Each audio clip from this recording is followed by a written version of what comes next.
take 15. I don't know what is going on. The video keeps starting and stopping. Hopefully this one goes well. So I'm down to this with our sparkly little copper corgi firefly and this little bitty, I can't remember, but beautiful purple yarn. Will I make it to the end? If you remember, we first made this great knitted cross cable hat, and I love this hat so much. I had enough yarn left over. I went and made this really fun thing. It started out as a triangle shawl, your basic center rib triangle shawl. And don't worry, the pattern is attached to the previous episodes, and I'll put this on later. As a nice garter stitch edge. It's just your basic shawl. But then you attach it and make it into a cowl. And so this is where I am. I want to start binding off. And I was considering doing a little garter flare, like doing purl then doing it in knit. So I don't know. Do you think I have enough left to go the whole way around this and purl and the knit? I don't think so. So I think we're going to just end up knitting it. Okay, how are we going to get a stretchy bind off? Because this part is up here. It's like, this is like a neckline, right? And so I want something nice and stretchy for the bottom. And I want it simple, and I don't want to use a crazy amount of yarn. So I have this Paris collection from Knit Picks. I think it's, okay, I'll open it and get the name inside. Knitter's Pride, Knitter's Pride. It's Knitter's Pride. What's left in here? Everything's still with projects. So I read, though, one way to do a stretchy bind off that's not too cumbersome is to go up in needle size. And I do have a 10 here. It's so funny. You can see the vast difference. It says you can go up one or two sizes, but don't go more than that. You can see why here. Here's the 10. Here's the 11. Whoa, that is like a world of difference. But because they're interchangeables is why I'm considering doing this method. I've never done this method, but why not? Because it's interchangeables. I can do this super easy. If this was on a fully corded pair of circular needles, I wouldn't be able to do this. So I'm going to pop this out. I need this little metal tool. This little guy. Isn't it funny? It's just this little wire piece. And I'm going to need this. So I'm going to scooch my needles back. These are my size 8s. And can you see there's a little hole in there. Can you see that little hole? So I'm going to put this stick into this hole. And then I turn them. Oops, I keep holding it too far down, sorry. And then I'm turning it, unscrewing it basically. I'm going to take these guys off, and then I pick up my 10, and I'm going to put my 10 on. The difference is, let's see, this is a 6mm shaft. I wonder what the other one is. Well, I'm going to turn this on. Then you want to make sure it's tight once you've got it on, which is why you have this long thing. It gives you a little bit more leverage, mechanical advantage, right? I wonder if our little tip will still fit on there. Where I told you before, these are adjustable. Oh, they do still fit on. Deo gratias. That's pretty important for us. And so, what's the difference? This is a 5, so the 8 is a 5mm. The 10 is a 6mm. Oops. Yeah, I can take my end off there. Again, I'm looking for the little holes in the piece attached to the cord. There it is. So I'm going to pop this little metal piece in. It's just a little metal stick with a loop on the end. Ooh, it's not wanting to go in this one. Let's see if we can get it from the bottom side. Oh, that'd be tricky, wouldn't it? Oh, shoo, it went in easier that way. So don't give up, friends, okay? Turn it the other way. Aha, we're getting it, okay. You just really need the metal pin to start it off. And then, it's kind of funny, these are almost the same colors too. It matters to a lot of people. A lot of people want to have a contrasting color. It's not as important with this one because it has the metal tips, so it's already going to be a different color. Okay, nice and snugly tight. Make sure I put my little tool back in my little zipper bag, my little end stops, which I'm obviously not using. And for just a moment, I'm going to put this end cap back on. Okay, why? Because I want to put these away, right away, in my handy box. This actually has a case too. Is the case in here? A really pretty case. Oh, you know what? I bet some of the other needles and cables were in here all along, and I just didn't put them away. not really. This is a bunch of other things in here. It is such a handy bag. It's very pretty, right? They have different collectible editions every now and then. So let's see.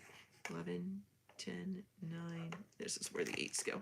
It's not that big a deal, but I want it roughly where it should be in the package. So I'm just trying to slide these back in to these elastic holders. Well, I definitely got it into one of them. The second one is a little trickier. I need 2 hands here. It's hard to show the camera and do it. And put that back in, throw that back in the bottom. This can go in the bottom of the bag. The bag's good for on the go, but it's so easy to lose. The box with its magnetic closure is a little bit easier to find on a shelf or somewhere. And it's such a pretty color. It's such a pretty package. So there's that. Now we have that. I wanted to do one more thing. I had noticed a fault and I wanted to show you quick how to fix it. Can't I find it? I threw a little, well, there's one right there. Yeah, so there's my marker. What I could see when I pulled it up, look, I missed a firefly here. And it's only 2 rows down, so I should be able to get that when I come around. We're gonna see if I can pick that back up. When I drop it off, when I'm ready to knit that one, I'm gonna try and pick that up. How am I gonna do it? I'm gonna take 2 stitches out, and then I'm gonna use my crochet hook to try and gather that in. See? You can see, if you look, there's a couple other spots where that float, the little guy behind, you can see it's a float. It's not caught up enough. I could see there was a gap there. So you can fix those if you find them. That's a great use for these split ring markers, and you can pop them in there quick. And then it'll say, alert, alert, there's danger here. Okay, so we're just gonna go ahead and start. You can see it doesn't want to slide on these. It's like, wait, these are not my needles. No, they're not, little friend, but they are now. And so we're just going to knit off as normal bind off, but the original, these were our originals. Can you believe these were the original needles we used on this project? Okay, so all we're going to do is we're going to take these markers off as we come to them. Here's the trouble. There's only 1 stitch here and I need 2. So I'm just going to go ahead and slip that off. Okay. So what am I going to do? This is just a totally normal bind off. We're going to knit 1, knit 2, even that had been increased before. Now I'm going to pass this stitch over. And I'm going to, it's really tight, right? Knit 1, pass the stitch over. Knit 1, pass the stitch over. This is why I really wanted it to be the overhead shot too, but I kind of couldn't get that. I just couldn't work it out. So let me turn around here with you for a second. Can you see that? So I'm going to go in here, pull it up. Now I have 2, and I'm just going to grab this guy in the front and pull him over. Now, sometimes the other one wants to come off too. You can use your finger to hold them on. It's no big deal. And we're just going to do that as we go around. Ooh, you can see it's starting to make a gap here from the end of the last round to the beginning of this one. And that's no big deal. Eventually, it's going to leave us extra room on the cord, and we're going to go ahead and adjust this. So I'm doing this here live with you. My regular knitting group is meeting without me today. I wasn't able to go, but I still wanted to get my knitting time in, and I really wanted to finish this. Really important on this round to make sure that you do have both your firefly and your woolly purple. You want to make sure you have both pieces of yarn as you bind off. There's no going back and fixing this. Well, there is until you sew in the ends. You can still undo it, but it's a lot. You don't want to do that. Trust me, friends, you don't want to be doing that. So you want to keep it nice and loose. Did you see my shoulders go up? Did you see that? You want to make sure your shoulders are down. Your shoulders play a big part in how tight your knitting is. It's ridiculous, but you can feel it then when you push it down. Like everything from the shoulders down tenses up all the way down to your fingertips, and you get this death grip on the needles, and then you just start knitting really tight. And that's not going to work in a bind off. Now, some of the advantages to this is it's easy to do. You're not remembering any fancy new stitch. The disadvantage is it can look a little sloppy. Some of the stretchy bind offs actually look floppy, is a word we call. It can almost look like you attempted to do a ruffle, but it didn't work. Or have you ever had something, oh, did you see it again? something that had elastic in it, an elastic edge, and the elastic got old and brittle and stretched out. And then the fabric was just like, not like a regular pretty wave. It was, yeah, it just looks like it gave up. Stopped trying. It has given up completely. Oops. See that time? I missed the firefly coming off. Oops. It's a little trickier. Woo, woo. Got it. Okay, so now we have this big gap. We can go ahead and shake this down. You can shake it out so you just have this one on the needle. That makes it nice and easy. Okay, we're just going to keep going. We'll check it out. We'll do a couple more stitches, and then we're going to go ahead and see what we think. Is it a floppy edge? Does it look neat? Of course, this project has not been blocked yet. It's okay. When we're all done, we'll wash it in a little bit of cold water, and we'll lay it out flat to dry, possibly on some towels. A lot of people use foam mats, and yes, I have all the fancy pins. I'm not sure. I've never done that for something in the round, but a regular triangular scarf, I would wash and then block. So one way to do it is you can wash it and then lightly dry it. So you take a towel, one of those really big bath sheet towels if it's something really big, and you'll lay it out on that while it's still damp and stretch it out just basically in the shape you want it, but it's got to fit within the towel for this trick. And then you're going to roll the towel up like a little sausage or log, like one of those Christmas cookies, the pinwheel Christmas cookies. You're just going to start at one end and you're going to roll, roll, roll, roll, roll. And if the whole project has fit inside the roll, I will even, in my bare, clean feet, or sometimes even I'll put on a fresh new pair of socks and I'll walk across the towel. And that's going to get a lot of the moisture out. This is something I did with doilies a lot. And once it's then just slightly damp, then I'll transfer it to those foam mats and get it all pinned out and blocked the way I want it. So that's the trick there. So it's not sopping wet anymore, but you've treated it fairly delicately. Now, some people are going to be like, you walked on it. That wasn't that delicate. So it really depends on how you do it. I'm not jumping. I'm not having a toddler run across it, but I have gently massaged it that way before using my weight to get the excess moisture off. Okay, so we're going to stop for a second here. We're going to go ahead and put these ends back on. Again, this is no guarantee it's going to come off, but it's really going to help it. Let's stop and look. What does this edge look like? Oh, I don't think it's too loose or floofy. What do you think? So it's just that much. You can see there's a little bit of give to it, so you may or may not like this. But remember, this is to go underneath a coat, so it's not the biggest deal. It is rolling up a little, but that's because it's stockinette. Again, I probably could have switched and done a garter edge. I really wasn't sure about that because a garter edge is so final, and I kind of wasn't ready for that. I can still take this out if I want. If I want the garter edge and I want it to match this initial edge, this was, I'd want to do probably 3 rows. I'd probably want to do a purl row and then a knit row and another purl row and then knit it off. So I'd want to go back like 4 rows. And I figured I wanted to do this when I was too late in here. If I have a lot left at the end, I will deeply consider going back and putting a garter edge. But this way, I'm not going to sew my ends in. I'm just going to bind off, and then I'll be able to properly try it on. I tried to try it on now, and although it did fit just on the cord, going over my shoulders, I can no longer just pop it over. So what I'm going to do is I'm going to finish binding it off, and then I'll pop it over and really decide, do I like this? Oh, look what's happening here. This firefly was getting a little extra loopy, so it's okay. You can just pull on them down here if one of them gets a little out of hand and not the other one.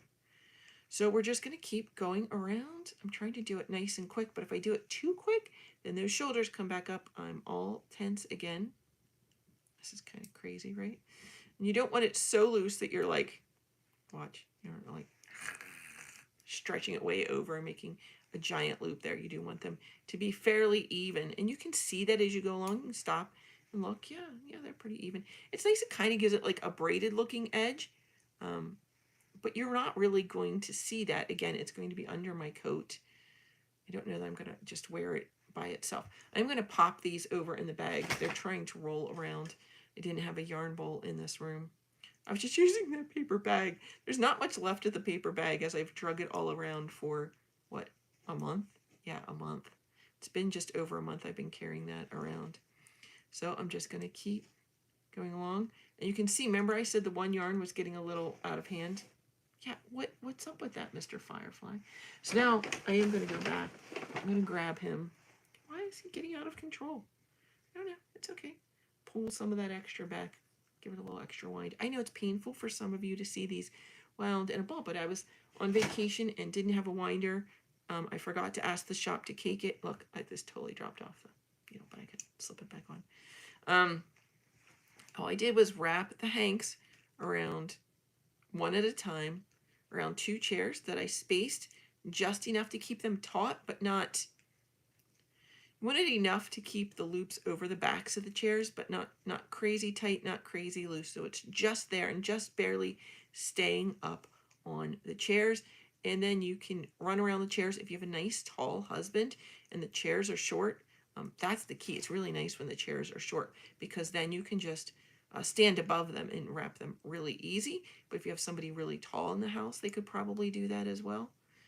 Sometimes you can give it to a small child and have them run in circles around the chair, but occasionally you're going to have a little snaggy snag or something, and you're going to have to stop and fix the hanks, or they could pop off the chairs. That's never good, but it does happen. It does happen. I know this is an unusual video for this channel. I don't normally knit live with y'all, but I've got this basket of unfinished things over here. We call those UFOs, unfinished objects. And it's almost a thought that, maybe we could just go get our UFOs and knit them together. And, we could start a little chat or something if that's something people are interested in. I know you're probably all doing work because it is a Monday. And I have like 3 things going. But what I did was I set myself a timer for a half an hour. I made sure like the washer and dryer were both roughly at a half an hour, and everything else is kind of going on its own. And then I'll just check in. I know the laundry will be ready in a half an hour. I can check my little. It's nice doing it live because I can see them at 17 minutes. And I know I had trouble getting this started. It's so wonky. But what I'll do is I'll just use that timer. So it's 20 minutes. So, whatever. Even using the timer on YouTube, the laundry can sit for just a minute or two. To be, in all fairness, I do the young adults laundry first to get it out of the way. It's not that. There's my big timer. Whoopsies. So things will just have to sit for just a minute. Getting pretty close. How close are we? Oh, golly. We're about halfway. Our center markers are right there. We're literally almost halfway. I was pretty good at timing this. I don't know that I'm going to get to do the Yarn Chicken live. I'll have to speed up my pace. Wonder if I can do that precisely. You can see I keep slipping here with some of the yarns. It is a little tricky holding the 2 together and doing this. One of the nice things is they are 2 different colors. Occasionally the colors match up, but the 2 different colors normally. Oh, that time I just got a firefly. No bueno. Go back and grab that. That's the 2 colors do make it handy. Even if it was something that was just loosely spun, this would be tricky. Again, one of the nice things is because I'm using a larger needle size and not a fancy stitch, I can go a little bit quicker because I'm getting that extra gauge, that looseness in binding off. Even if my shoulders keep going up, I'm getting that looseness in the stitches from the size of the shank of the knitting needle. Ooh, that's a lot to say, isn't it? But it's not really even the size of the tips. The tips need to be pointy to get into the loops. But it's the shaft back here that gives you gauge, gives you the size of your finished loop. That's one of the reasons you yell at people when they're beginning or if they're anxious. Sometimes people starting color work do it where they're knitting, and it's really easy to see on these metal ones that they're just knitting up here. And what happens, and especially though on the bamboo ones, because they have a longer point, you end up, it's called knitting on the tips, and you're just knitting on the angle on here, and so you're not getting that full size of the shaft, and so your stitches are going to be really tight. Well, as you go, each time you're basically making it more difficult for yourself because it's getting tighter and tighter and more difficult to slip into the next stitch. And so you're just making it tighter and tighter. And as you go along, you're going to be very much like that. You're going to have extreme difficulties by the end because it's just too darn tight. You just really can't do that. So we just need to kind of pick up the pace, but it's very slippery, and I'm working with two. How are we doing though? Oh, I hit a nubbin. Oh, nubbin in there, and I was getting a little worried. But that was just a nubbing. It wasn't a break. It wasn't a knot. Just a little fuzzy on the wool. Whew. How are we doing on yarn? Oh, we've got tons of yarn. You know what? I may be able actually to do the garter stitch. Woohoo! There's no way I don't have enough to go around. I've gotten halfway. And there's totally enough here. We're going to make it, friends. I may actually be able to do the garter stitch row. Stay tuned. I don't think I can go back 4 rows. Well, maybe I can, because if I rip out 4 rows, I could probably do it. I'm going to put this on tips. I'm going to switch back my needles, and we're going to, oh, I hate to say it, we're going to rip out about 3 or 4 rows, and we're going to do a garter stitch row on the edge. Stay tuned for that. I probably won't knit live. I really think I can do this. It's so encouraging to knit with you, friends. God bless you. I'll show you, definitely put a community post with the finished product when I'm done. Yay, I'm so excited. God bless you, friends. Bye.